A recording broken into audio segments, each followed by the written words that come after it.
in a huge high rise where you put a fucking jacuzzi up on the top. Like, if we can find this video, or if We'll you can, show the you can, yeah, you show the footage of the guys like lifting your jacuzzi. Yeah. $15K you paid for that. 15,000. It's a lot in Kyiv though. In had Grivna, that's a lot. That's a lot of it's a lot Grivna. of grivna. Yo, guys, today I'm very happy to have this guy with us. He's called Max Tornow. Is known for many of you guys as RSD Max previously. Is one of the best, if not the best, online dating coach.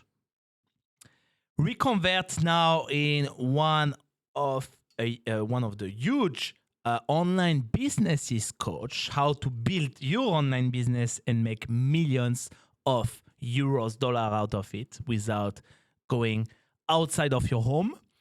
Back in the days, you used to, we're gonna say the word, pulled a lot of chicks. In the infield video that you had like a lot of infield video on YouTube. I kind of remember watching your videos where you show how to basically approach someone that you don't know, someone that you find attractive in the street. Literally, that was back in the days one of the things you were very, very, very good at. And men's recognized universally that you were one of the best at it. So that's how people know you when you were back in the days, this RSD Max. Welcome, Max. Thanks, man. It's really awesome to be the first guy on your podcast. Yeah, first guy on my podcast. Because I kind of I needed to do a podcast for like years already, and I don't know why I didn't have one. And you kind of pushed me a bit, and here we are. I was in the radio business, radio industry back in the day, so I definitely then I switched to YouTube, Twitch, and everything. So I definitely feel in a good place to do that. You know, it's funny that you mentioned that. It was kind of like the same for me too. It's like I was always a very, very shy guy. I told you earlier I was an introvert. You didn't believe me, but for me it was always something. I was very socially awkward, and then I started working on myself. I'm like, okay, I want to become more social. I want to talk to people. So I started talking to the person that sits next to me at university. I started talking to someone attractive that I would meet at a bar. And then I would do all that without ever drinking alcohol because I didn't want to be the guy who goes out and gets drunk every day. Yeah. And then I had the same thought. I'm like, I turned my life around. I turned from that socially awkward guy that is super shy to someone that is more outgoing and has more success with women. And I wanted to share my journey. I wanted to help other young men do the same because I know it was really hard for me to not have a girlfriend, to be lonely, to think that I'm inferior to other people or that a girl is out of my league. So I wanted to help other guys with that. And I also wasn't really feeling ready for that. But then I did it anyways, you know? And I think like a lot of things that I've ever done in my life was like something I knew I wanted to do it at some point, but then I just did it even though the timing wasn't perfect. And it was then kind of the same with me making YouTube videos where I'm explaining, hey, this is how you talk to a stranger. This is how you open up a stranger, start a conversation, and this is how to be funny and charismatic, even though you're a nerd, even though you like heavy metal music like I do. You can absolutely do it. And it was funny because it started with a lot of guys. But then later, towards the tail end of my dating coaching career, I would get more and more women in my seminars because I said, hey, I like the dynamics that you're teaching, the social dynamics. Not only do I want to be able as a woman to go talk to strangers, but I also want to be more charismatic and I kind of want to become more self-empowered myself. They were coming to your seminars? Yeah.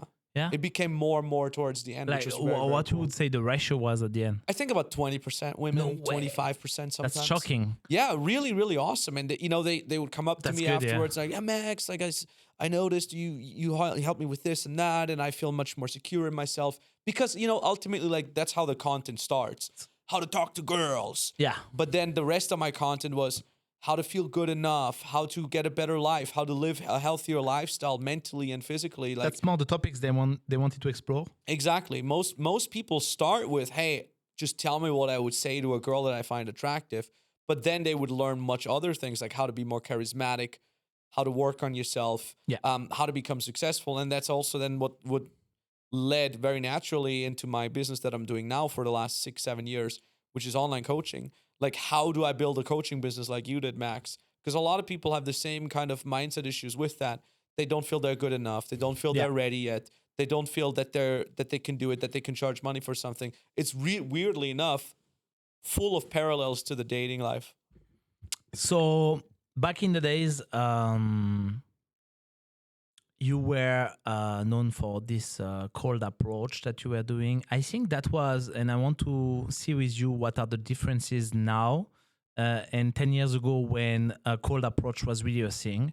So back in the days, there were a thing that guys didn't think about exploring, which is literally speaking to the neighbor in the bus, speaking to the neighbor in the street, speaking to the neighbor in the supermarket, speaking to people that you meet without meeting, actually. So going to speak about with those people. Nowadays, it's switched a bit, if you agree with me, to like social media game, and you kind of meet only the people that you speak through other people that you got introduced to from other people or through your Instagram and stuff. But back in the days, it used to be a thing to literally get a phone number after 5 minutes conversation with someone that is a total stranger. So first of all, why?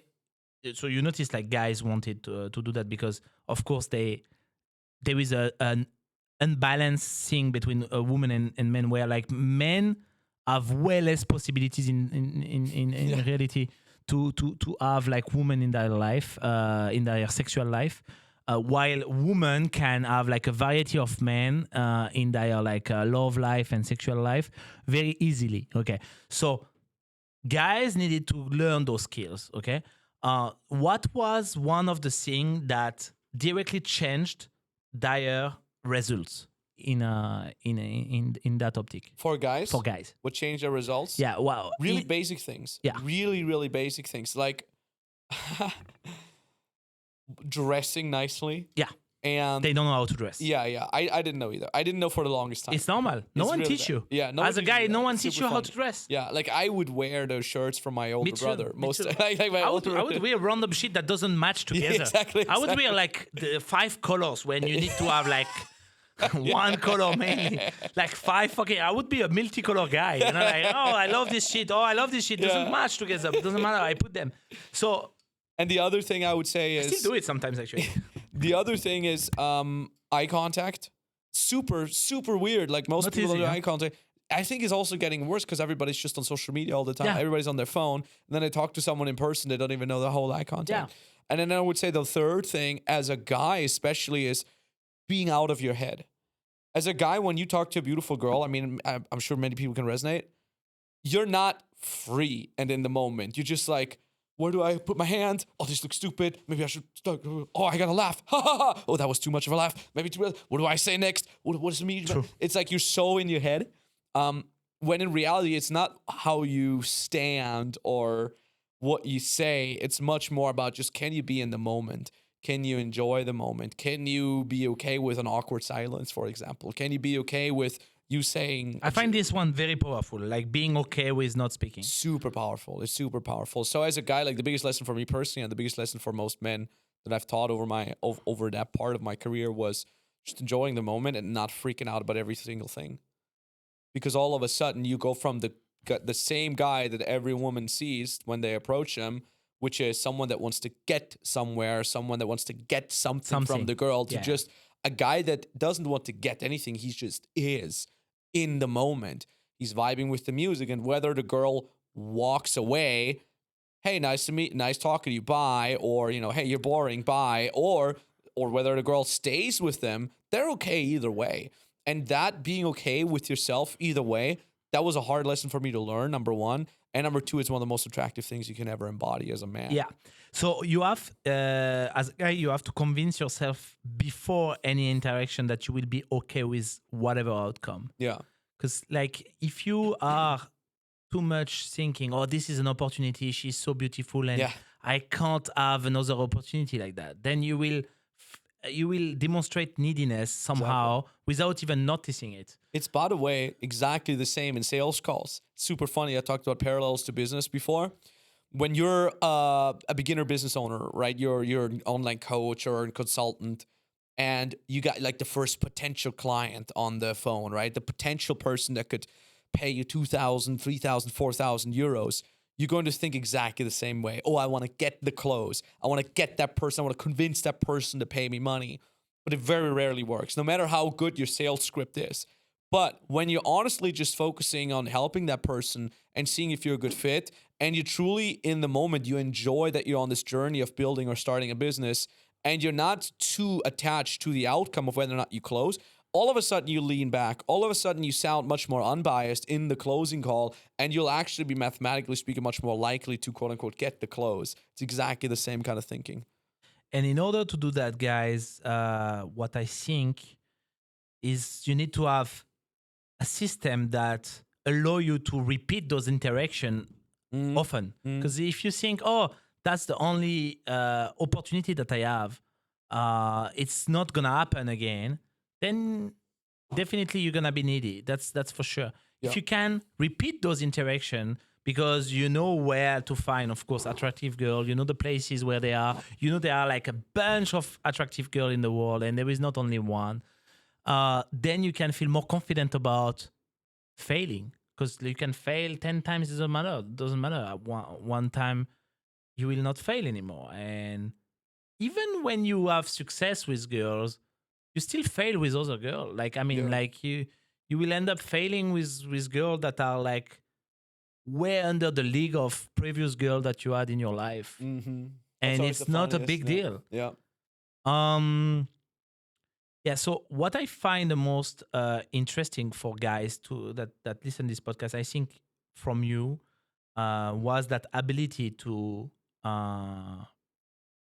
repeat naturally those sequences of like the way you speak, the way you approach, the way you attract people in your life so many times and very naturally. Like when we were watching the video back in the days, it was like the most natural. Hey, you know, like it was very like kind of like the movie Itch, you know? Like this movie Itch is very natural. It's very fun. It's very chill. It's very light.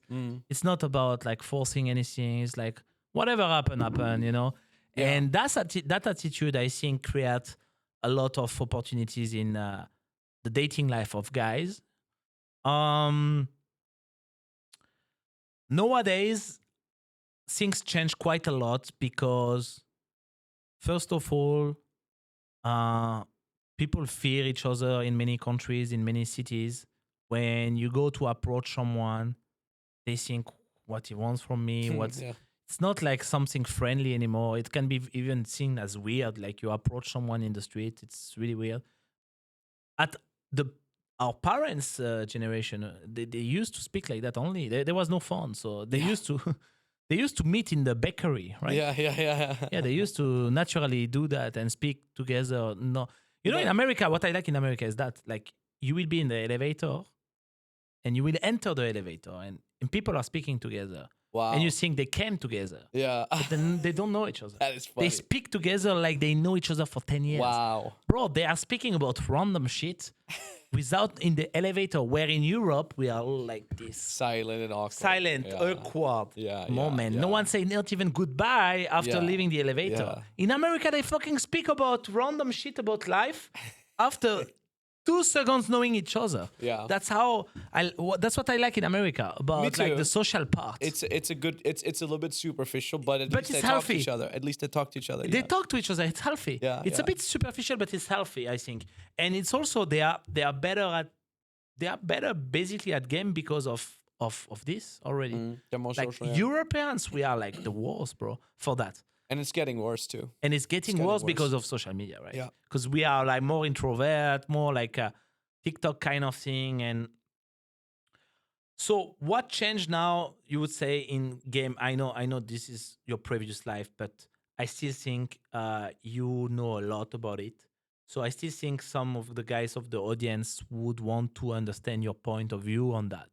So what is now the differences between the back in the days old school cold approaches that would lead you to have the contact of a girl that you don't know, and nowadays when you want to have hot woman in your social circle, hot woman in your life? What are the main changes? The main changes is a lot of it is on social media. Yeah. And it's, again, very similar to business. We have so many old school consultants, for example, they come to us. They're in their 40s, they're in their 50s, and they say, oh, I've been doing consulting for 10, 20 years. And I often ask them, where do your clients come from? And what's your social media? And they all say the same. They all say, all of my clients come from word of mouth, referrals, and I have no social media. Just never jumped on that train, completely missed it, completely overwhelmed with all the accounts. I don't know what to do. And that's the problem is it doesn't work anymore. If you're not on social media anymore, whether you're a single guy who wants to have attractive women in their life, or whether you're an offline coach or offline consultant and you just want to get more clients, the moment you don't have social media, You're weird. you're weird. People are like, what's wrong with them? They must be hiding something. Yeah. And I didn't make the game. I'm not saying social media is the best thing in the world. I'm just saying that's how it is. You can either play the game and win it, or you don't and you lose. So I'm not advocating for social media. I'm just saying if you're not on social media, it's really weird. So even when you are charismatic in real life, or you're good looking, or you're funny, and you talk to someone at a party and you say, hey, let's exchange contacts, the moment you only have their phone number, you're just a number saved, if even, maybe just a random number in their phone. So when you message them on WhatsApp or on text, It's weird. the only thing they have is like maybe a little profile picture. That's it. But when you instead say, let's exchange Instagram, and on your Instagram, you got cool photos of your life, what you're doing. I'm not saying you need to have a Lambo and you need to travel to friggin' Dubai or whatever. No, but just like, hey, here's me at my hobby. Here's me and my little sister. I like family. I have things going on in my life. I'm not just sitting at home all day. Or here's my business. Here's my friend group. Like, someone would look at that and they're like, oh, that person has an interesting life. I want to get to know them better. And it's exactly the same with business. When you don't need to be having a huge Instagram account with tens of thousands of followers and be like a thought leader in your niche or anything. Not at all. But if again, like if you're, to get back to the old school consultant example, you have an Instagram account or a LinkedIn account, and people go on there and they see you at work in front of your laptop, maybe in your office, maybe you talking to a client. Hell, maybe you speaking into the camera and just talk about like, hey, here's a quick tip if you ever want to XYZ, where you just give a little bit of knowledge about your expertise. That alone is already enough. And The stories bar are, is so low to actually get true. results from it. True. Stories are a great way Stories, for great people to interact to your Yeah. whereas you are, whether you are like looking for having interaction with the hot woman that you have in your social circle, or that you exchange Instagram with, or the potential client that you would have one day in your coaching business.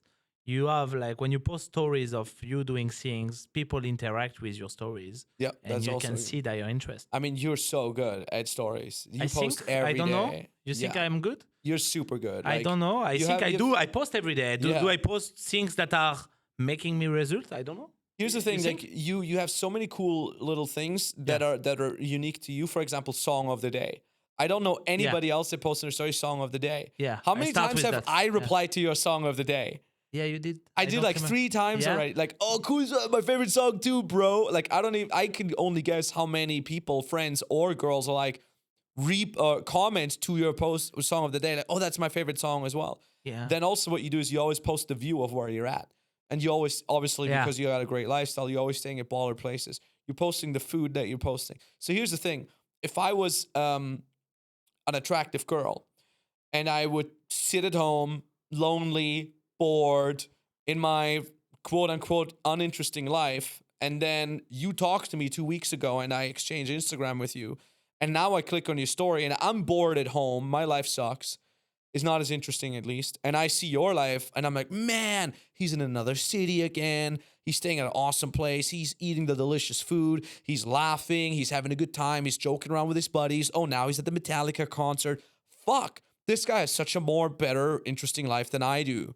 I hope he messages me soon. And it's exactly the same when you're in business as well.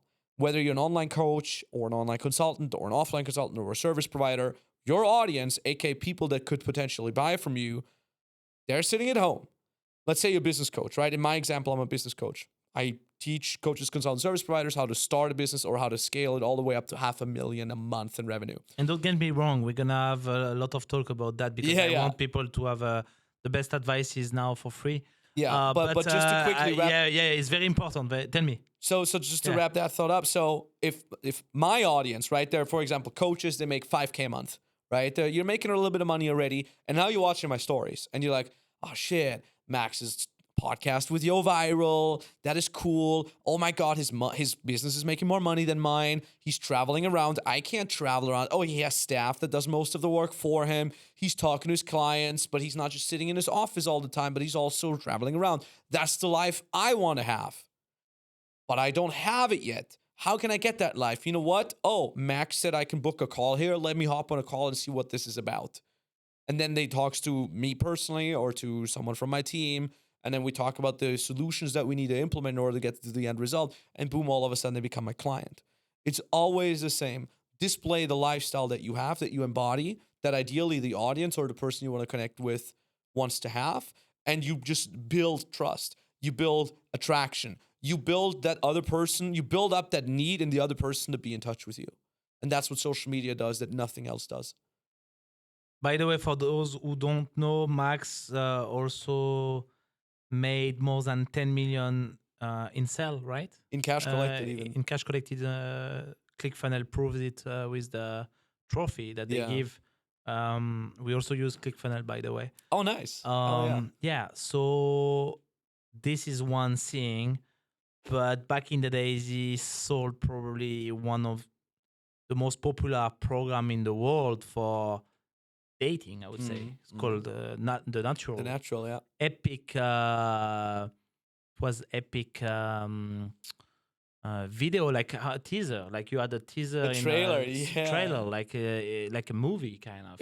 It was me running through the woods in my Austrian hometown. Yeah, I think it was great to make a trailer like that for an online program where people are like, don't even make a logo, kind of. You know, you were making a fucking trailer. It was funny because I've heard this recently more and more times where people say like, "Yo, I watched the trailer. It was the first one." I think that gives already like that shift the perspective about the quality of the program. I didn't even think about it like that. I was just like, how can we announce the program and build hype? And then me and my videographer back then, Dimi Katsavaris, he shot music videos for 30 Seconds to Mars. Yes, yeah. He was on tour with 30 Seconds to Mars, Jared Leto, and so on and so forth. And then he became my visuals guy. And him and I, we love cinema. We would go to the cinema together. We would watch movies. We would look at the shots. Like, oh, that's a great shot. And then we would just be like, hey, why don't we make something really cool for the upcoming program just to build hype? I had no idea about marketing. Zero idea. I was just like, let's get a cool trailer. And then he came up with the visual ideas. He's like, why don't you run through the woods? Why don't we put a GoPro on you? We'll wait for golden hour. You run through the woods. And then I'm like, yeah. And then how about in the background, I talk about my story from lonely guy and how lonely I felt in all these situations to how I discovered self-development and then how it brought me to the end result. We still teach this to our clients now. It's always like point A, where your ideal client is right now. Point B is where they want to get their ideal heaven, so to speak. And then the midpoint in between is like, what's the vehicle that gets them there? So it's always like that. And then that trailer was exactly the same. Oh, you know, I was never good with girls. I was always shy, point A. But then I discovered self-development and quote-unquote game, and I saw a light at the end of the tunnel. That's the tool that gets me the end result. And now I'm traveling the world. I feel more confident with myself. I'm meeting all these beautiful people, and I really see how beautiful life can be. That's point B. And I implemented all these things that I now teach, but I had no idea about them. I just did them naturally, which is really funny. If you That's think why you are the natural. That's why I am the natural, exactly. Naturally, you do the right thing. Yeah. So I want to stay a bit more into game, your whole life. Social media game, you gave good advice to the audience now. What about this Tinder game? The Tinder game, I know that was a thing before for you, but when it was a thing for you, what was the thing that were really working for you on Tinder, Bumble, and stuff like that? Very much the same. Like most guys, they just post shitty selfies. So first the pictures. Yeah, Very yeah, important pictures to have is like everything. very nice pictures. Pictures is everything. Pictures is everything. Yeah, because it gets you the match or no. Yeah, so what we I mean that's again like years ago. I actually met my girlfriend on Tinder, which is very So very you see? funny. I've been together with her for almost 8 years now. We're gonna So celebrate 8 Tinder years. is not only for like having hookup and stuff. Yeah, yeah, It can lead to a relation, nice relation. Exactly. Yeah. And one thing that was the biggest game changer for me back then is to actually have professional photos, not Okay. photos with the phone, but photos shot with a DSLR camera. I don't know exactly why. My assumption is it gets you some sort of Social value. yeah, like star, like, oh, you're a celebrity. It gets you some sort of celebrity vibes, because I think we unconsciously or subconsciously associate high quality DSLR pictures with that person must be famous. And doesn't cost much to pay. Doesn't cost much, man. Get a You should. photographer. Yeah, get a photographer. Some young guy Some cool with a outfits DSLR. that you Yeah, have that exactly. you like, and Yeah. do different picture in some cool places around your place, even in your at your place. We have clients who do that professionally, who do dating photography. Okay. They make 10, 15K a month with that. They like photography. They got a good camera, and they basically say, hey, I make you a portfolio of awesome photos. It takes 1 or 2 days to shoot a photo shoot, to do several locations. And I take these photos, and then you can use them on your social media Yeah. or on your dating sites. It's really awesome. So you can easily get someone to do that for you. I mean, everybody has a friend or a cousin that has a DSLR camera nowadays, that somehow knows how to take a couple of pictures. That's the biggest one. And then not only should you have high professional photos, but also photos that display certain qualities about your life. So don't just have photos of you looking good, but have photos at you doing the activities that make you you. So for me personally, it was back in the days when I would still do that. The account that I made that actually ended up getting me my girlfriend, I had photos of me snowboarding, because I love snowboarding. It's one of my biggest passions. I had photos of me with my cousin's dog, because I love dogs. I love animals. I have photos of me playing guitar, because it's my other big passion. So snowboarding and passion are my biggest passions. And then I had some travel photos in there. And I think I had like a photo with like me and 2 of my female friends or something like that. So I would literally convey the exact things I wanted to convey. Okay. Hi, my name is Max. I am not a lonely loser. I have attractive female friends, so I can't be creepy. I can't be weird. Hey, my name is Max. I like snowboarding. And I like playing guitar, meaning I have passion for something. I don't just sit at home watching fucking Netflix, but actually go out and I do things. And hi, my name is Max. I like traveling. I have access to other countries. I can travel around. I have probably some form, shape, or form of success, because otherwise I wouldn't be able to travel. And it's, again, exactly the same when you're building a business. So if you're, for example, a fitness coach, what are you probably going to want to show? Number one, you want to show that you're fit. Number two, you probably want to show that you eat a lot of good food, because most people think, oh, in order for me to get a six-pack, I can only eat salad and chicken. Good friend of mine, Kino Body, Gregor Gallagher, he's one a great example of having a great brand, because what he's posting on his Instagram is, number one, epic food that he eats. Number two, him being in great shape. And then number three, him having access to a lot of attractive women, because most guys want to get in shape so they're more attractive to women. If you're, for example, a mindset coach for high performer CEOs. A good friend of mine, Zach, he's actually a mindset coach in our program. What he shows himself doing is looking professional as hell with like a nice collared shirt in a high skyscraper office environment. He also shows himself traveling the world with his girlfriend. He has a very beautiful, long-term, supportive, stable relationship, which is what a lot of business owners want to have when they're working on their mindset, right? If you're whatever, a family coach, you want to show yourself with the family and so forth. So you want to think, what are the qualities I want to embody? What are the most attractive qualities that I have that I can show? And you want to convey that in your dating picture profiles. That's basically it. I've never been someone that tries to write something funny in the bio. I don't think the bio is as important. If you have good photos and if you have good lifestyle that you convey with your photos, the bio can be anything. I've never been a super crazy expert at Tinder, so there might be some awesome dating coaches nowadays watching this saying like, oh, in the bio is actually different. But for me, the bio was literally just like age, name, what my 2 passions were.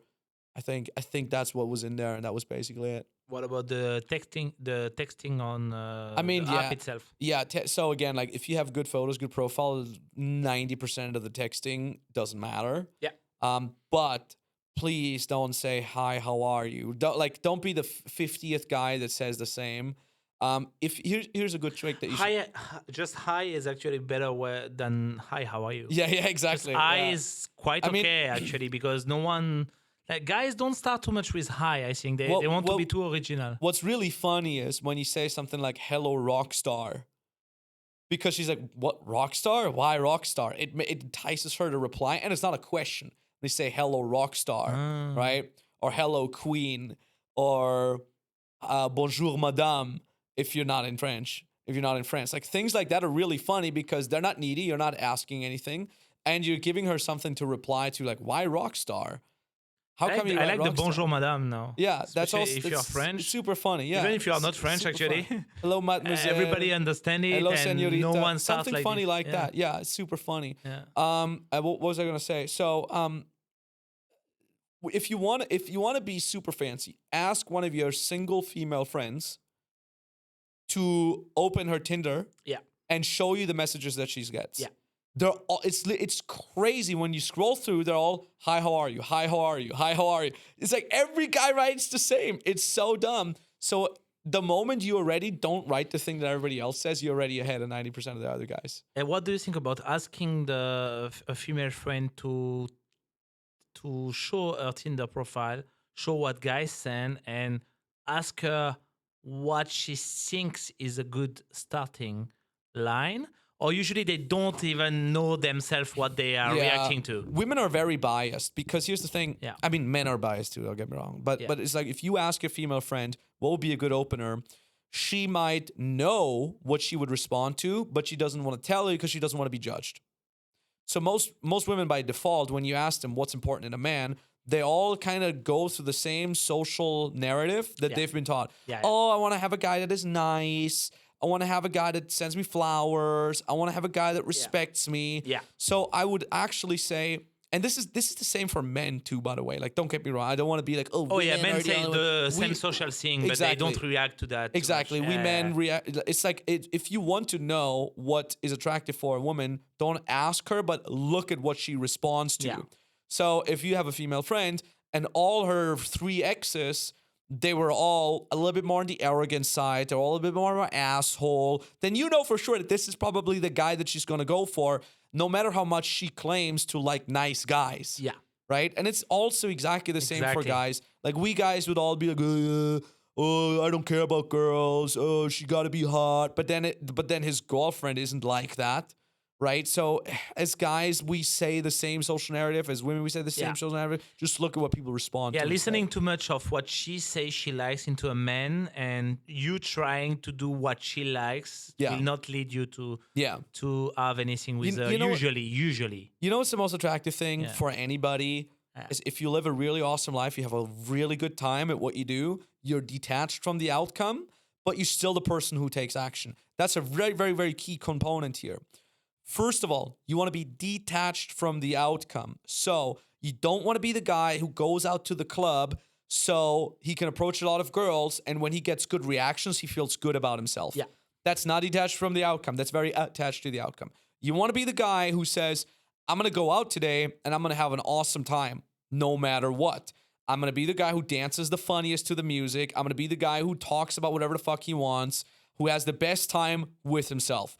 And if there is good response from the woman that you like, great. If not, great nonetheless. That's number one. But when I only say be detached from the outcome, what you'll get is you'll be a guy who just goes to the bar and then just stands in the corner of the bar and just stands there all cool for 4 hours and then goes home without ever having fucking talked to anybody. Well, I'm detached from the outcome. I was too cool to approach anybody. I was so okay with myself. Well, that's clearly bullshit. That's not going to work.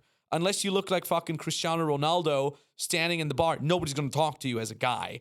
For the women watching this, they're like, what do you mean? I go to the bar, I get approached all the time. Well, guess what? As a girl, you will get approached. Yeah. As a guy, you could cry in the corner. Nobody will give a shit. Yeah. They're like, yeah, fuck that guy. So the other thing you need to combine with being detached from the outcome is massive action. So you still want to be the guy who approaches people, and not just the attractive girls. Please don't be the guy who just talks to girls. Talk to everybody. So what I used to do back in the days, 10 years ago when I would teach this, I would literally leave my house. I would talk to the taxi driver. How's your day going, man? Have you had any crazy things? How much are you going to work today? What's the best day? Literally, just to talk to anybody, because I don't want to have the filter of like, I'm only going to talk to the girl if she's exactly my type. Because even if you do find a girl that is exactly your type, you would find something in the moment. Oh, but she's not wearing the shoes that I like. And now you're not building momentum of taking action. You know, you're just building momentum of not taking action. So talk to anyone. Talk to the bartender, the security guy. High five the security guy. Talk to the cute girl that stands next to you. Talk to the less cute girl. Talk to her less attractive friends. Talk to everybody. Have fun. If you want to talk about your favorite episode of The Simpsons, go talk about that. If you want to talk about how awesome Mad Max Furiosa is, go talk about that. If you want to talk about yourself, talk about that. If you want to ask the girl what's her third favorite reptile, go ask her that. Like, so one last thing. All I would do all day long, because you also said like it seemed very natural when you used to watch my videos. All I would do all day long is like, what funny thing could I say or do that makes my day better? So also when I would go on a date, I wouldn't ask the girl, what's your job? Do you have siblings? I would just be like, if you had the opportunity to go to the moon, would you do it? But what if there's a 50% chance that the rocket will blow up? Would you still do it? What's your biggest dream? What's your biggest passion? If you could snap your fingers and get any dish served to you right now, what would it be? And why? If you could talk to any person dead or alive for dinner, who would it be and why? And you would get so many amazing answers, so much more interesting than what do you do for a fucking living and do you have a fucking sibling? Who cares about those things? Exactly. And when you say talk, usually guys thinks about just asking questions. Yeah, not talk. That's a good point. You definitely talk about your life. You talk about random shit. And that seems unnatural for guys to speak about themselves or about things that they like without asking questions. When you say, talk to the girl, the guy will ask questions, like the boring question that you say. But he would, if you want to ask questions, ask the question that Max just mentioned, which are more fun questions, more interesting, more adventurous questions. But if you want to talk, most of it shouldn't be questions. 80% should be just talk. Yeah. What is talk for men? Men doesn't know how to talk. Yeah, we really don't. What is talk, actually? What they can talk about? They would think, I will talk about my life or my story, but not care. But what is the talk that the woman care about? What is something interesting? It's not about what you say, it's about how you say it. Yeah. By the way, it's exactly the same also on social media when you're posting content. I see a lot of people, they're like, oh, I know I got to post on social media, but I'm so stifled. I don't know if it's interesting enough. And it's exactly that same stifledness that a lot of men have in the presence of an attractive woman. It's not good enough. They have a filter up. So I would say no filters. If you watch any of my content now about business, I just ramble. I mean, I ramble right now. It's like there's nothing where I'm thinking this might not be good enough for the podcast. I'm like, this is me. This is what I am. This is what I want to talk about. So remove the filters. That's very important. Then the other thing is talk about something you're passionate about. That's a very easy rule of thumb. Also exactly the same for business. If you're, I don't know, a mindset coach, talk about the latest book that really made you interested in more mindset. Talk about the latest lesson that you've gotten. You don't need to be an expert when you talk about these things. Just talk about what personally interests you and what takeaways you got from that. And it's the same in a dating situation. Talk about things that make you passionate. Now, here's the crazy thing. Even if your passion is super boring, quote unquote, like mathematics, like how boring is math? Like we all hate mathematics in school, you know? But if you talk about it in an interesting way, for example, I had a client once, I did an exercise with him. I remember it was many, many years ago because his passion was mathematics. And he said, Max, I think he was actually a professor of mathematics or something like that. And he said, Max, I cannot possibly talk about mathematics with an attractive girl because that's a really boring subject. And I asked him, why did you study math? Why did you become a professor of mathematics? And he said, you know what? I like dealing with numbers. And I said, okay, why do you like dealing with numbers? Because they help me make sense of this world. When I look at the world, when I look up at the clouds, the way the wind moves the clouds, when I look at how the birds fly, when I look at how cars and traffic behave, it can all be explained with mathematics. Mathematics is like looking behind the curtains of reality. I can see reality for what it really is, and I can predict patterns, and that gives me a sense of peace, a sense of calm. And I said, what you just told me about mathematics is the most interesting way I've ever seen anyone talk about mathematics. If you would talk about mathematics like that to a girl, she will feel your passion for it. So I had to remove that filter of him thinking mathematics isn't interesting. And I had to dig a little bit deeper to find his passion for mathematics and help him communicate that in a way so that it's relatable. That's one rule. That's a little bit more of a meta rule. But there's also more practical tips. I used to call it paint pictures in their heads and write songs in their heads. I'll give you one quick example. So in 2010, it was one of my very first vacations. I was 20 years old. My best friends and me, we took my mom's car and we drove all the way from Austria to Croatia.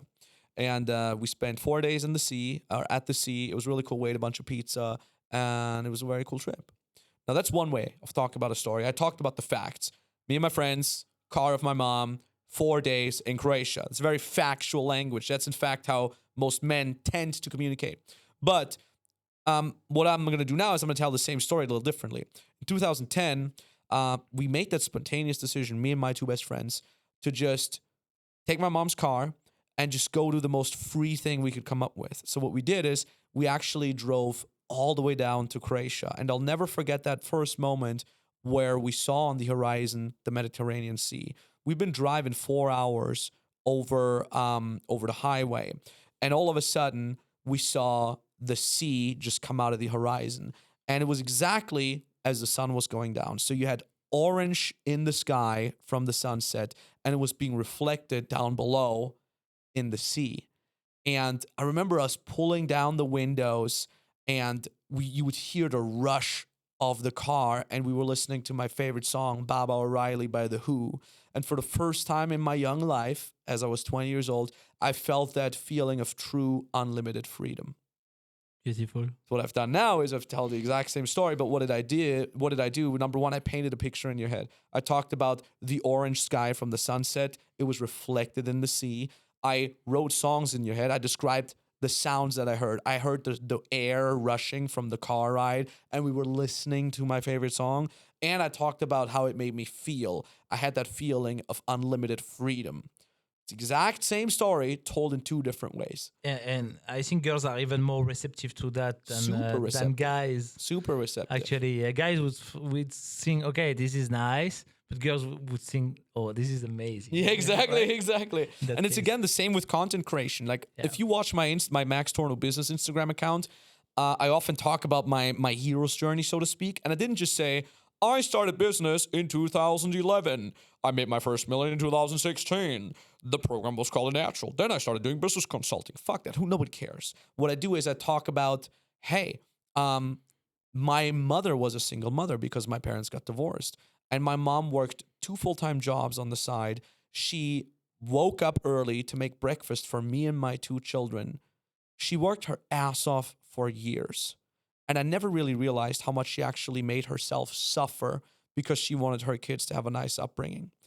And what I did was I started working really hard. Instead of just going out and partying all the time, I would stay in and learn.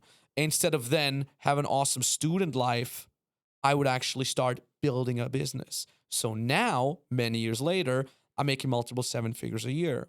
And instead of just buying Lambos for myself, I actually buy my mom VIP tickets to her favorite concerts. I fly my mom out on vacations because I want to say thank you for all the years that she put her own needs behind ours. And I think ultimately that's what you should be doing with your life. You should be doing so well for yourself that you can give back to your mom, to your dad, and to your family. Same spiel here. That kind of content makes people relate. They feel something. And it's true too. Like I'm not making things up. It's like, okay, mom divorced. No, like don't make things up. Like be true to yourself, but package it in a way that people can relate so that people can feel something. Because people don't buy with logic, not much. They don't buy from the best or from the cheapest. They buy from someone that they can resonate with. And then they resonate with their wallet. So I have probably many followers that have this question nowadays, especially in Dubai, but not only actually in many big cities where the party scene is high, and the luxury scene is here, is there. There are a lot of gold diggers nowadays. Mm. How to deal with gold diggers? Because usually, there are many beautiful women that some of them are gold diggers, some of them are not, but like some of them are. And what do you do when they are? Like they want your money mainly, Mm. but at the end of the day, they are still like woman with a heart. I mean, like Yeah. there is nothing that doesn't make them. I mean, they can always be in a relationship with you, even probably even if you don't like provide them with like money directly or something. You know, because yeah, nowadays it's such a thing, like the gold digger thing, and we Yeah. don't speak about it enough. So how do you do? I mean, the biggest protection for you as a guy is to not use money as a means to get girls. Here's the thing, because a lot of guys think, once I figured out the money, once I'm a successful businessman, then all the women will come, which isn't true. Okay. So what do a lot of these men? That's true. Money is just like a slight increase in Look, in money buys you the lifestyle Yeah. and the freedom yeah. that allows you to have Yeah. more options. But at the same time, you still need to understand social dynamics. Yeah. You still need to be charismatic. Now, And let's say if you have to compare fame and money directly related to having more hot women in your life, fame is like 10x, Yeah. 10x money. So really, like a broke person that is famous would convert way more towards having hot chicks in his social circle than a rich guy that is not famous. Yeah. That's one thing also. So, now here's the thing. So, for example, the dynamics we talked about before. You're detached from the outcome. You're taking action. You're charismatic. You talk about emotions when you talk about things. Some guys hear that and they're like, that sounds too complicated.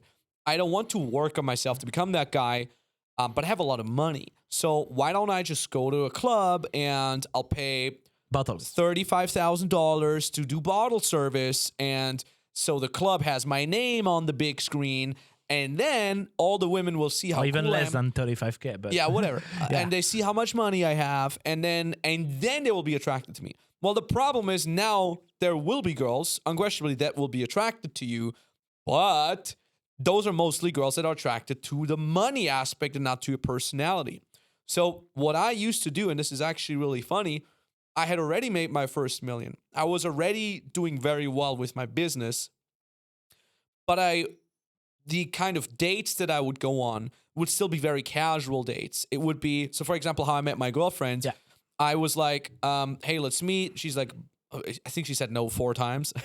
But at the 5th time, I'm like, hey, I'm finished with my workout. Oh, you're in the city center. Cool. Let's hang out. We can go for a post-workout drink. And that's what it is. It was not fancy. It was not, oh, I'm going to take you to the restaurant. I was literally in my sweaty gym wear, shitty sweatpants, a sweaty t-shirt, and I would wait in front of the gym for her, and then we would go to some place, some bar or lounge together. And I would still have my gym bag next to me when I was there. Please don't tell me that you had these shoes with the With finger the duct toes. tape on it? Oh, with the finger toes? No, I had regular sneakers. Bro, I want to die when I see that. I mean, I do have those things. I have the toe shoes still. Yeah, but you I don't didn't wear walk them in the outside. street. Yeah. Going to the date, bro. That would have ruined my chances for sure. I could do it. I could wear this Yeah, today. I know you could, but bro, when I see that, I want to die. Like, what is this? Like, you look like a duck. Bro, you look like a duck in that. Hello! I'm coming for the date. Is it here? I'm very sweaty. Look at my feet. They are sweaty. Look at my toes, bro. You want to touch my toes? You want to wiggle? we can touch each other's toes. Those shoes. Let's find a picture and put those shoes that he always has in They're the called gym. Vibram shoes. Oh my Yeah. God. How?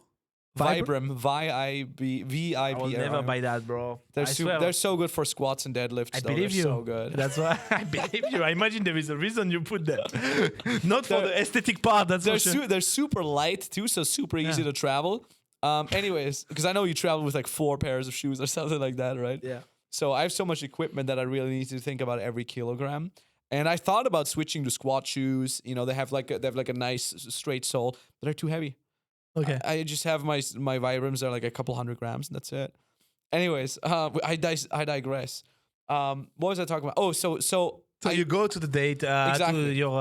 and the funniest thing is my girlfriend, because she knew I was a dating coach right away. I told her on Tinder already because she asked me what I do. I'm like, I'm a dating coach. Probably Back- that's why she say no to the Could be actually. Could be yeah. now that I think about it.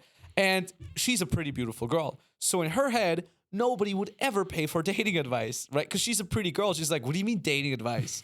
You just go somewhere and all the guys talk to you, right? Why would you pay for date? So she was literally like, oh, this poor Max guy, he's coaching for something that nobody wants to pay. He's probably super broke, right? And she told her parents, and they're like, yeah, this guy's broke. Well, whatever. If you love him, you love him, you know?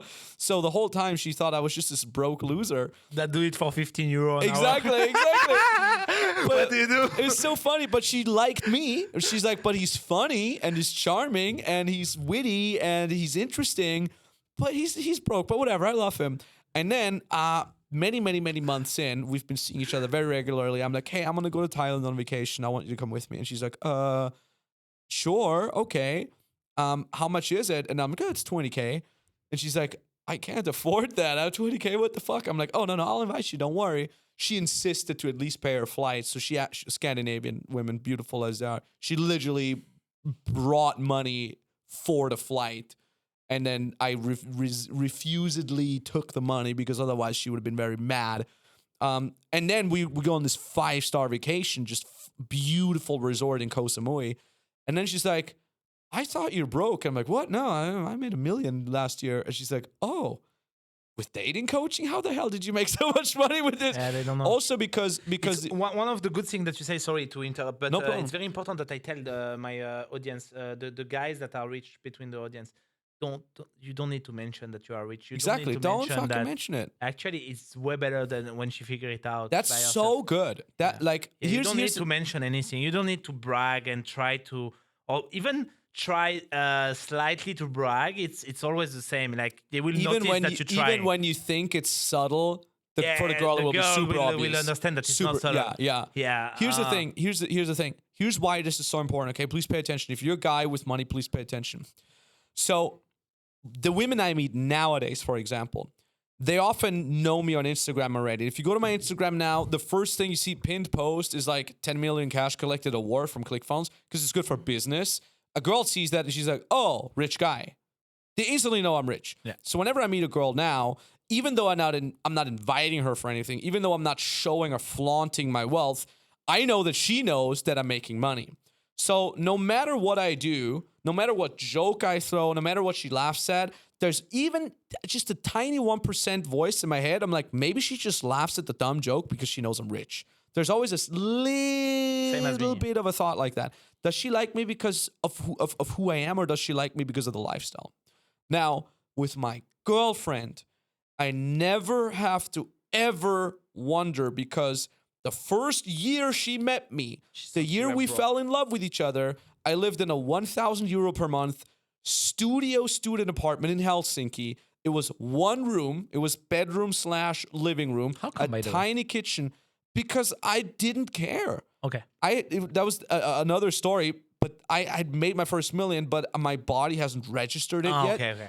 So I would still buy the PlayStation 4 with less gigabyte than upgrading for like 100 euros more. I'm like, no, the cheaper one, because we talked about this on my podcast before. It takes so much time. My mindset was still in scarcity mode, so I'm like, I don't want to pay more than 1,000 a month for rent. So that's how she met me. I know many guys like that actually. Yeah, or even in Dubai, they pay like 2K or 2.5K a month. They're multimillionaire. Yeah, it's funny. They just for me, I cannot proceed that. Yeah. I mean, I like living in I live in a much nicer place for me, now it's as well, so important to live in a nice place. Yeah. But anyways, but I totally understand that that it takes time to proceed the new.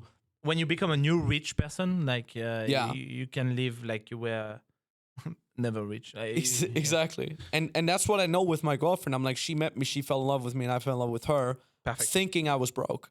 And here's the funny thing: my girlfriend never asks for anything. She never said, "Can you buy me this dress? Can we go on a nice vacation?" You know what my girlfriend says? Opposite of a gold digger. Huh? She's the opposite of a exactly. You know what she says because I'm like, Here's a world map, baby. Just point at anything, and we'll go wherever the fuck you want for vacation. And you know what she says? She says, I don't care as long as it's with you. And she always says that. GG. And that's so beautiful. And because she says that, I'm like, we're going to go on a 5-star resort. Because she doesn't ask for it. I'm like, I'm going to take you to the best fucking place ever. Good. We're going to go to the nicest hotel. I'm going to buy you the best clothes for there. I'm going to buy you the most expensive, most beautiful bikini. Because she never asks for it. And I've met many women in my life. Just like we talked about, don't even try to be subtle with bragging about money. Even when a woman very subtly asks me for paying for something, I'm like, you're going to get nothing anymore because you asked me for something. My girlfriend asks me for nothing, and that's why I give her everything. If Max managed to have this beautiful relation that he has now, it's also because he met a lot of women before that. Yeah, because you always need to come from abundance. Especially when you get in a relationship. Allow you to have the relation that is made for you because you have the choice and you can compare and you can choose who you're gonna spend the next years with. And so having the skill of meeting hot women and having those skills allow you to basically choose the kind of relation that you want, and you can stay single and enjoy the single life and having a different hookups, but you can also have like a full relationship with a girl that you really love, and all of that come from abundance. Yep. And to have abundance, you need to have skills. Yep. You need to train all your. You need to train, like you say, like so many pieces of advice in the podcast so far that allow you to train and to go the right direction that you can just apply. I think guys don't get that kind of tips often. So I feel it's so important to talk about those things because it's such an important part of a guy life. Yeah. Yeah. To have the freedom, you feel more free, you feel more satisfied, you feel more happy in your life when you know that you have the skills and you have the choice and you attract really women in your life, because then you can say no. And like those beautiful women that watch the podcast now relate to what I'm saying, because they have like the naturally every guy, even rich guy, even like married guy, even like super billionaire wanting them in their bed actually, but wanting them so much that they can choose and refuse and say yes and whatever. They can decide and model exactly how they want their next week to be, next month, related to guys and dating, which guys cannot do most of the time, even rich guys. That's the real difference between men and women in those years. So yeah, I think it's such a beautiful thing to have like as a skill, like for life. And it's for life, because even if you are not into dating anymore, I think you don't lose too much about like your capacity. It's the same skill, is so much related to what I do now. Yeah. It's about empowering people. Marketing. It's about marketing. It's about marketing yourself. Exactly. Marketing yourself, showing yourself from the best possible angle, and also understanding dynamics, social dynamics. So even when I teach sales calls to my clients, it's exactly the same. It's about listening. It's about being empathetic. It's about finding win-wins. It is the exact same kind of understanding that I needed back in the days as a young 20-year-old when I was on a date with someone attractive. Just listen, understand, find win-wins. Exactly the same as when you're trying to sell something. The social dynamics, the real social dynamics, RSD, that's where you come from. It's a great company. Yeah. You learn so much with them. And I know what I'm speaking about because I know Tyler. He's a friend of me, Owen. I really like this guy. He used to be your mentor. Mm-hmm. You learned a lot from Tyler. Yeah, you guys separate, but yeah, what you want to say something about Tyler? Maybe what teach you? What did you learn from him? Dude, what is Tyler for you? I learned so much. First of all, he was the guy that really inspired me to take action and understand nobody's cut from a different cloth. Yeah. Because especially if you look at him, he's a very crazy kind of looking guy. He is bald, ginger hair, ginger beard. He's a little bit out of shape, yet he's very successful in life, and he's totally crazy. And he was the first one that really taught me nobody's cut from a different cloth. everybody can do, like you told on my podcast, like, if someone can do it, you can do it. And that was something that inspired me in my early 20s to take action and really work on my social life. And then I became his unpaid assistant, which was really, really unreal. You told me earlier when you were playing in the poker show, Poker After Midnight, or Poker After Dark. Yeah. And you're talking to Daniel Negreanu, and you're like, I used to watch Daniel Negreanu playing poker when I was 19. For me, it was like that with Owen. I used to watch his videos that got me to that level. And then all of a sudden, I became his unpaid assistant.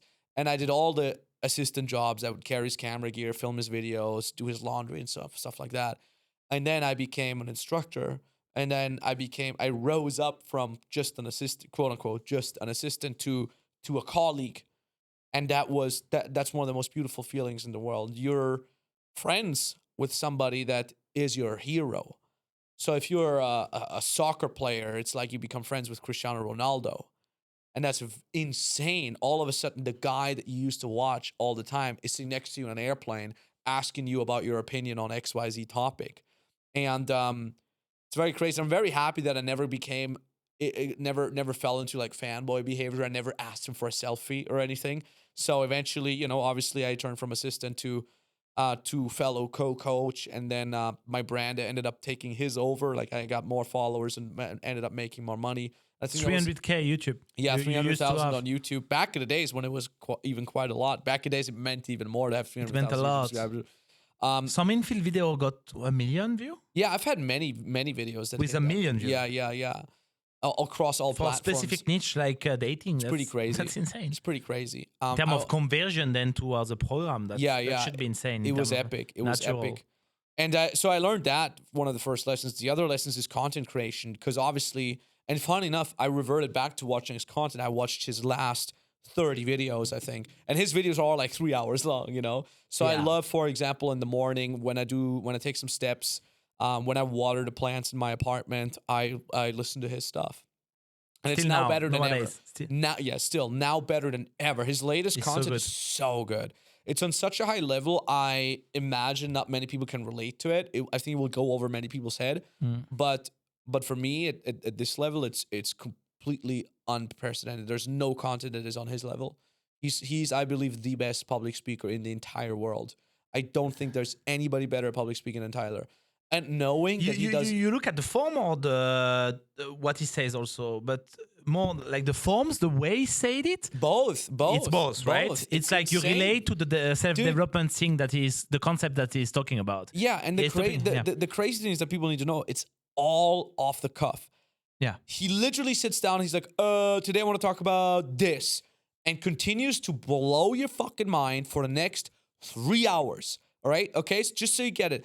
He's not some fucking YouTube simp that makes a 20-minute video full of fucking jump cuts to cut out the uhs and the ums, or some fucking YouTube guy that reads off a fucking script. He sits down, zero cuts,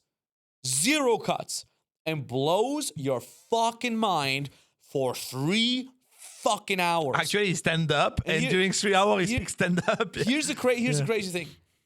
That's what he does on YouTube. But I toured with him. I did seminars with him. He would have seminars where he would do that for 8 fucking hours. Insane.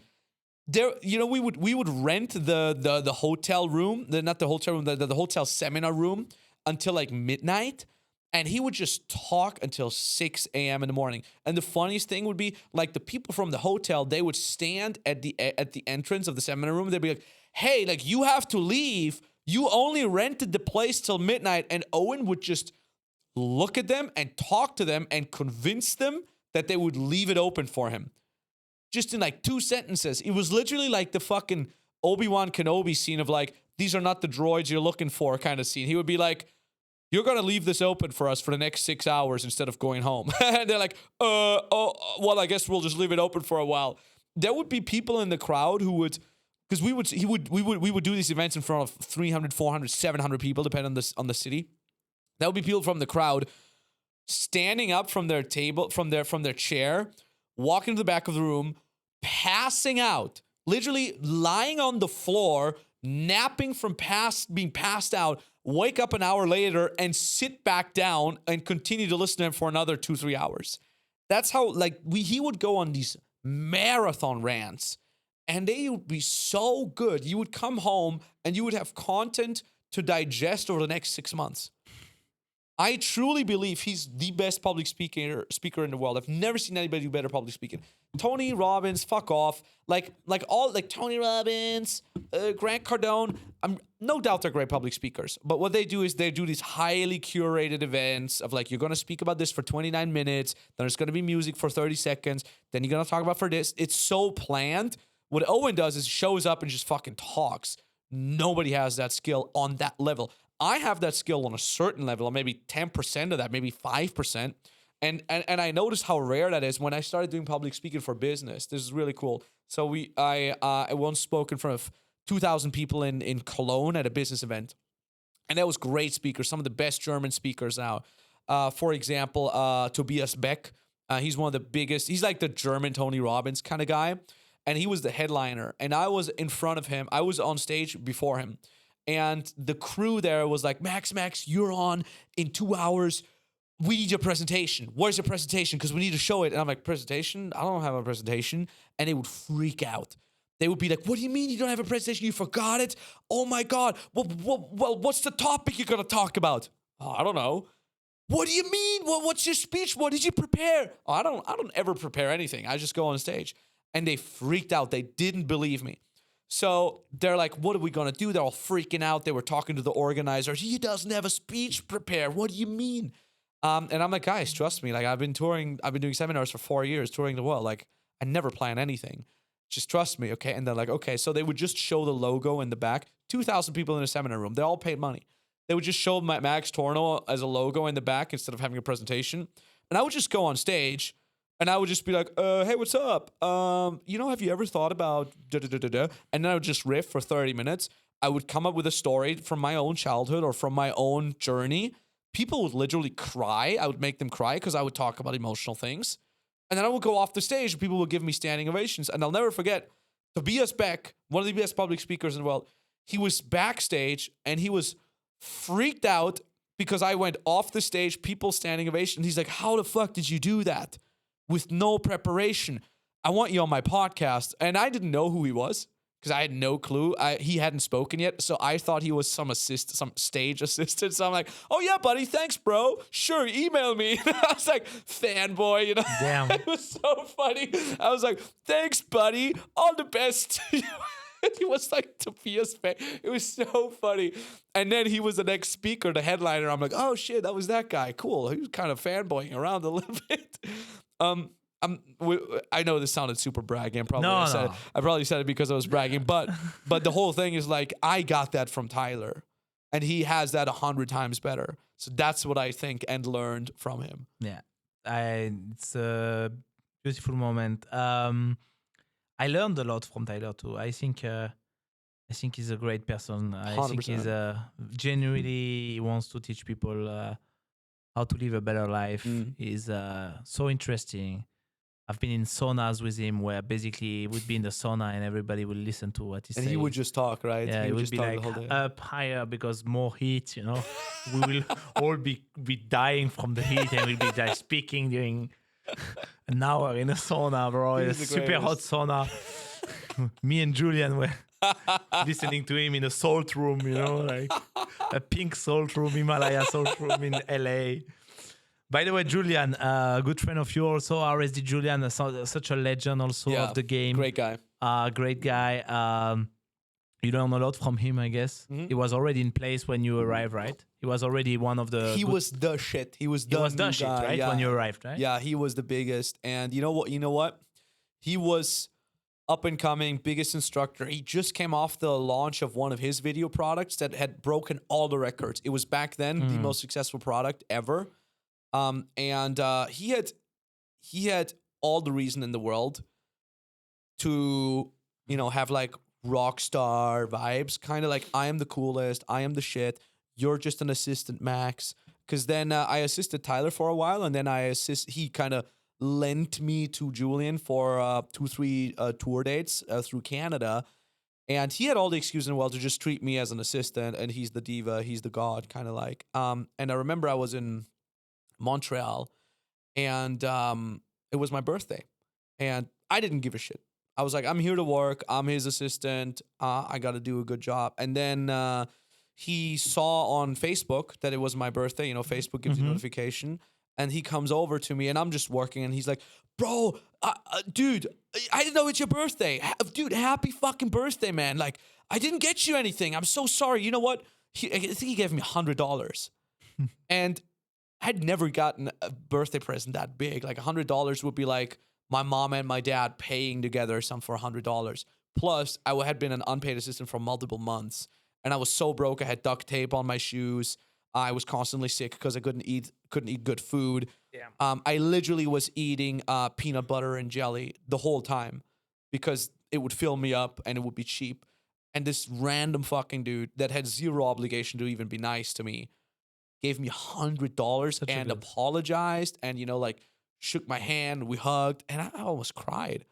I'm like, I've never had a guy respecting you that much, like being so nice to me, a stranger. With his status at that time, yeah, plus, like, especially the difference between you guys. Yeah. Exactly, like it would be like treating you like the same person, like the he same was level. so nice. He was so nice, and not everybody was nice to me when I was an assistant. Yeah, some people course. treated me like an assistant. Some people treated me worse.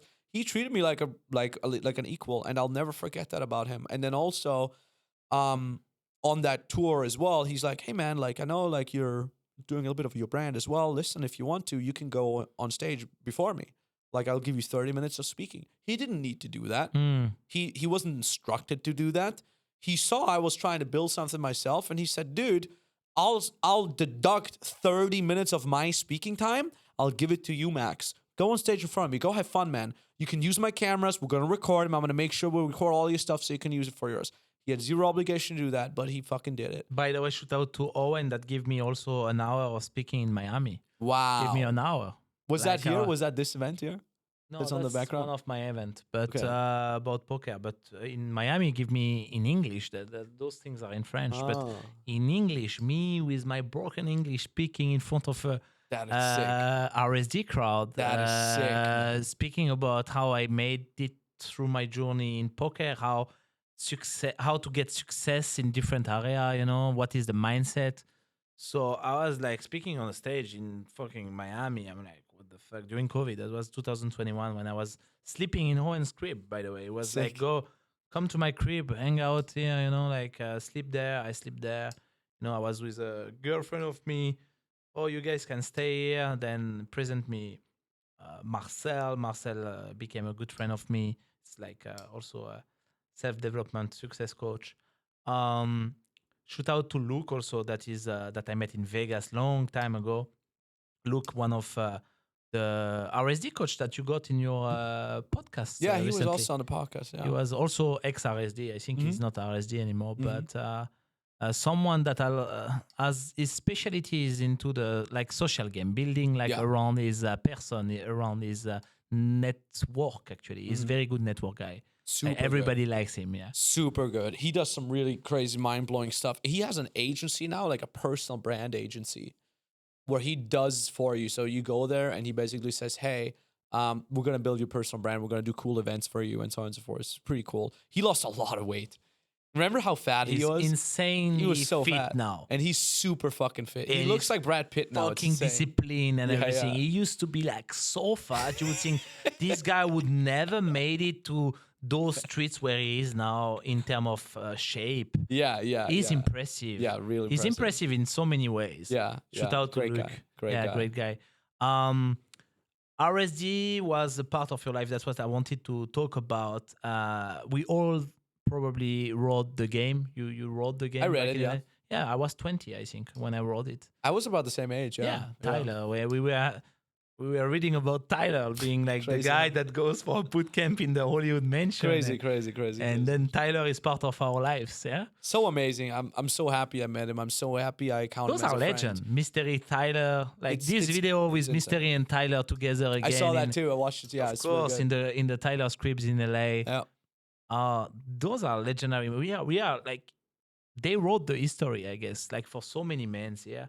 They wrote Also for women nowadays, I feel like. For women also Their nowadays, content yeah. is so universal now, especially Owen's. Julian's also. Julian's That also. it's really He awesome. helps so many people, Julian's, nowadays to get out of anxiety and depression. Trauma Right? Like, handling. yeah, it's really like insane. I saw some of the footage of the seminars where people like are literally like crying, but It's crazy. you can see that it changed lives. Yeah, it does. You know. Wanted to go quickly around your backgrounds, your like years in party mode when you were a party beast. That was before. Yeah. Kyiv. Yeah. Kyiv it's a great city. I've been 4 times. Yeah. You used to live 5 years there, right? I think so, yeah, roughly. That's 5 insane. years, In a huge high-rise where you put a fucking jacuzzi up on the top. Like if we can find this video, or if We'll you can, show the you can, yeah, you show the footage of the guys like lifting your jacuzzi. Yeah. $15,000 you paid for that. 15,000. It's a lot in Kyiv, though. In had Grivna, that's a lot. That's a lot of it's a lot of Grivna. grivna. I had to reinforce the floor of the veranda so the heavy jacuzzi could. Yeah, because Could be it's held on up, the yeah. high rise and it's Yeah. like on the terrace, and you were like in the winter with the snow, and you It guys was were so in the good. jacuzzi. It was so good. That was good for the party setup, also, right? It was. Here's a funny thing. I never threw parties in that place anymore. No way. Yeah. You just meet like I just rented it because Friends. I just rented it with the intention of later on throwing parties in it. but no. But then I was like, nah, fuck it. I'll rather travel. So that's the funny thing. Like, I lived 4 years in Kyiv. Back then, I lived in Kyiv because my best friend lived there. My best friend and one of my business mentors, Kevin, he said, "Hey, move to Kyiv. We'll live together. We'll build your business further up." And that's why I moved to Kyiv. And then I started doing high ticket consulting, so I needed to have a sales team. And my back then other mentors, they're like, "Well, you need to hire a sales team." And I'm like, okay, where do I hire them? And they're like, well, you're in Kyiv right now, so just get an office there and then hire German-speaking people from Germany, from Austria, from Switzerland, and have them move to Kyiv. The office was your apartment. That was I remember this boardroom. Exactly, the first one, yeah. And that's what we did. And then I actually ended up having 3 offices there because I had so much staff. And we worked there, we lived there. On the weekends, I threw parties because I'm always like, if we break this record, I'll throw a big party. We'll rent a big pool house and we'll just go throw awesome parties. And that's what we always did. And then when the war happened, we all moved. And then you helped the team. Yeah, you explained me in Cyprus. Yeah. yeah, and then what we did move, is we just did everything online. And now we have our whole staff around the entire world, US, North America, South America, Europe. We even some people in Asia. They're like, hey, I want to spend time in Asia, so they move to Asia, and it works very, very well. By the way, those time in Kyiv, you used to make how much per year? 3 to 5 million. Sales. Yeah, That's insane. yeah, it's pretty good. It's pretty 3 good. to 5 million in a niche industry like this. Yeah, it was really, really awesome, and I miss Kyiv, man. I miss Kyiv because it's such a me too. simple. Here's the thing: it's like in Kyiv, It's amazing. It's like 2 a.m. in the morning, and you're like, I want to have fireworks. You can. could order fireworks. Some guy would bring you fireworks to your door. I and want to just throw have fireworks Russian out. banya. Or Russian banya, also can super go good. We 2 went so a.m.. many times. Yeah. You can do everything. You know what? The best I do restaurants. Russian banya every week in Dubai. Ah, They have so the fucking good. venik and everything. So good. You I used have to do like the- I have a banya in my apartment. You used to do the real Russian banya with the venik, right? Yeah, With that one also. Yeah, but at least I have a sauna. the in my cold apartment. water Yeah, then. cold plunge and all Cold that. shit. plunge. Yeah. It's pretty awesome. in Miss Kyiv.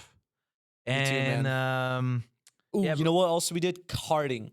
We went kart I karting, remember kart those racing. stories. Yeah. Like all the time. All the fucking time. I would just go to the office and I'd be like, what are you doing? And to my staff. And he's like, I'm working. Okay, can you work later and go karting with me now? Okay. So we would just go karting. So nice. It was so awesome. Dude, we would race. We were so competitive. We were so Damn, competitive. I wish in those times I would live in Kyiv and work on my online business Yeah, and be like that would've been your sick. neighbor. That would have been so sick. We would live in the That same would have high-rise been tower, so sick. man. I would have probably focused time on my online business at that time. Probably, Because yeah. like it's the best environment to you create for yourself the best environment to crush it. Like Yeah. those numbers were insane. Yeah, and pretty good. and We the- make even more now, but back then it was even crazy because I It's was even more younger. now? Yeah, fuck yeah. Dude, what do you think I'm I doing? don't know, bro. I don't know.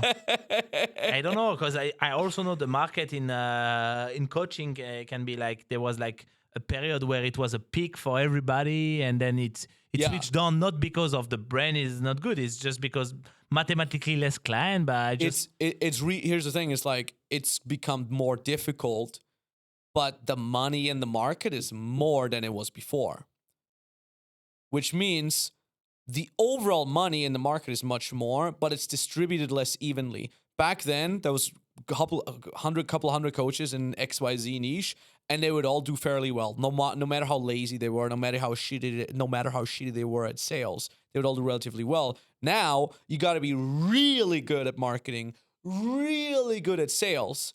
But if you are, you make much more money from all the losers who barely make anything. So the gap between the people making no money and the people making money is wider, and the people that are making money, they make much more because they just take a larger share of the money that's in the industry, of the market. yeah, it's a bit like in poker. Like the Yeah, money dude, comes, like end when, up to the top always. like when I cracked my first $500,000 a month, it was unheard of to make 8 figures a year. There was almost no coaches in the world that made 8 figures, unless you were like Tony Robbins or something like that. Like 10 million plus a year was unheard of as a coach. I know that. Nowadays, it's like, oh yeah, 10 million. There's so many companies that just make more than 10 million a year. It's in fucking Companies, insane. but the coach, no. Coaching companies, of course. Yeah. Fuck yeah, there's coaching companies that make more than 10 million a Yeah, year. they are. Yeah. Not a so, lot, right? but back then it was almost like guys unheard like of. Ty Lopez and Yeah, but there's even people you've never heard of. You're like, who the fuck is this guy? And they're making 5 to 10 million a year. Just random people. yeah. Yeah, it's so totally possible because especially after COVID, everything went online. I mean, there's like so many people that would have like a personal trainer offline, fucking golf coach offline, relationship consultant offline, and they would all be like, "Oh, I can't go there anymore. Do you do Skype calls? Do you do Zoom sessions?" And now it's all online. So all these offline people. I mean, dude, my mom knows how to fucking use Zoom. My mom and dad, they're 60 years So more plus. clients possible. They didn't now. know how to use Skype or how to do a fucking Now they know. WhatsApp call. They all know Zoom. So there's like hundreds of millions of people that started using Zoom and open up to the idea of getting a service or coaching or consulting online. That's so true. the whole market blew up. And I mean, Forbes estimates that market to hit $350 billion a year by next year. The coaching market. The coaching market, That's coaching insane. consulting market. That- Yeah. What's the key now to scale? Is it high ticket? Is one of the key? High ticket is kind of like the baseline. It's the baseline. Like you have because- to learn how to sell a package instead of selling for your time, instead of selling like an hour session. You No, have to even learn how like, to package selling- something, and you have to Yeah. learn how to do it with a high price. Yeah. But it's easier than you think. Yeah. Much easier than you think. Because here's the thing: it's like kind of a chicken or the egg question. A lot of people, they have a coaching offer for like $125 for 1 hour, and they all say, "Well, nobody that comes to me could afford to pay me $2,000 or $3,000." Well, of course, because you're only attracting broke people by having broke people prices. Because what you're doing is you're fixing problems of people that don't have money. So what you got to start with is you take your skill or your niche, your topic that you're in, and you think, what is the problem that people with money have within that niche? Great example you brought earlier is gold diggers, right? So let's say you're a dating coach, and most of the people that come to you are 20-year-olds. They can't afford paying you more than maybe $100 for a session. Well, now think about what are the problems you discuss on your social media or in your advertising. If the problems that you discuss is, here's how to go over approach anxiety, here's how to get over not feeling good enough, here's how to talk to girls in school. Well, of course, because you're addressing the problems of younger people or of broke people, you're going to attract these kind of people. If you instead would talk about, here's how to find a woman that supports you on your career, here's how to find a woman for your lifetime, here's how to find a woman that isn't a gold digger, now you're fixing problems that people with money have. Lack of time, doesn't want to get a gold digger that only likes them for money. Now you're addressing these problems. You pair that with having a high price point, and all of a sudden you're attracting high quality, high net worth individuals. I have clients of mine that are in their 20s, okay? They have no big social media brand. They're just, I love them. This comes from a point of love and respect because they're my clients, but they're dorks. They're a little bit dorky guys. And they charge $12,000 for a single client. What do? They address post-divorce men. They say, hey, you're a man, you're recently divorced, you want to get back to the dating market. Now, what kind of men are usually divorced? Is it 20-year-olds? No, it's usually 35 plus that are divorced. So these guys usually have had a career of 10, 20 years in the same job. They're often our business owners. So they already make a lot of money. So just by us helping them being positioned as a post-divorce dating coach. As a niche of a niche. Niche of a niche. Exactly. Of a It's niche of a niche of a niche. And it's focused on the problems that people with money have.